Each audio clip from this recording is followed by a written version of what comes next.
നമസ്കാരം, ഞാൻ മനോജ് നെടിയാക്കൽ. പുതിയൊരു വീഡിയോയിലേക്ക് എല്ലാവർക്കും സ്വാഗതം. ആഫ്രിക്കൻ രാജ്യമായ ഐവറി കോസ്റ്റിൽ റബ്ബർ ടാപ്പിങ്ങിന് തുടക്കം കുറിച്ച വിവരം ഏഷ്യൻ റബ്ബർ ഫ്യൂച്ചർ മാർക്കറ്റിൽ ചാഞ്ചാട്ടം ഉളവാക്കി.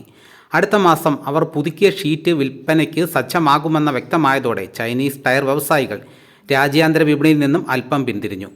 തായ്ലൻഡ് അടക്കമുള്ള രാജ്യങ്ങൾ റബ്ബർ വെട്ടിനുള്ള ഒരുക്കത്തിലാണ്. എന്നാൽ സ്റ്റോക്കിസ്റ്റുകൾ വിൽപ്പനയിലേക്ക് തിരിഞ്ഞിട്ടില്ല. ജപ്പാൻ ഒസാക്കയിൽ കഴിഞ്ഞ വാരം കിലോ 380 യെൻ വരെയും ഉയർന്ന റബ്ബർ ഇന്ന് 343 യെന്നിലേക്ക് ഇടിഞ്ഞു. സാങ്കേതികമായി വിപണി ദുർബലാവസ്ഥയിലാണ്. അതേസമയം 100 ദിവസങ്ങളിലെ ശരാശരിയായ 342 യെന്നിൽ വിപണി കണ്ടെത്തിയ താൽക്കാലിക താങ്ങ് നിലനിർത്താൻ വരും ദിനങ്ങളിൽ ശ്രമം നടത്താം.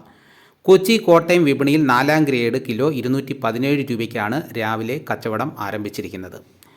തമിഴ്നാട്ടിൽ വെളിച്ചെണ്ണയും കൊപ്രയും ഇന്ന് മികച്ച പ്രകടനം കാഴ്ചവെച്ചെങ്കിലും അതിന് അനുസൃതമായി കേരളം, കർണാടകം, ആന്ധ്രയിലും നാളികേര ഉൽപ്പന്നങ്ങൾക്ക് തിളങ്ങാനായില്ല. കാങ്കയത്ത് കൊപ്ര വില 300 രൂപയും എണ്ണയ്ക്ക് 350 രൂപയും വർദ്ധിച്ചു. ഈസ്റ്റർ വിൽപ്പന മുന്നിൽ കണ്ടുള്ള നീക്കങ്ങളാണ് തമിഴ്നാട് നടത്തുന്നത്.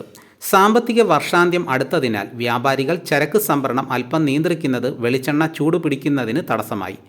കുരുമുളകിന് അന്തർ സംസ്ഥാന വാങ്ങലുകാരിൽ നിന്നുള്ള അന്വേഷണങ്ങൾ കുറഞ്ഞതിനാൽ കാർഷിക മേഖല ടെർമിനൽ മാർക്കറ്റിലേക്കുള്ള സുഗന്ധ രാജാവിൻ്റെ നീക്കം നിയന്ത്രിച്ചു.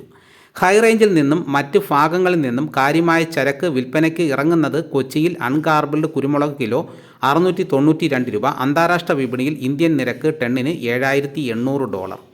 അപ്പോൾ ഇതാണ് ഇന്നത്തെ വിപണി വിശേഷങ്ങൾ. ഇതോടുകൂടി വീഡിയോയുടെ പൂർണ്ണമാകുന്നു. എല്ലാവരും ഒന്ന് ലൈക്ക് ചെയ്ത് സപ്പോർട്ട് ചെയ്യണം. ആദ്യമായിട്ടാണ് ഈ ചാനൽ കാണുന്നതെങ്കിൽ സബ്സ്ക്രൈബ് ചെയ്യാൻ മറക്കരുത്. നിങ്ങളുടെ അഭിപ്രായങ്ങൾ കമൻറ്റായിട്ട് രേഖപ്പെടുത്തണം.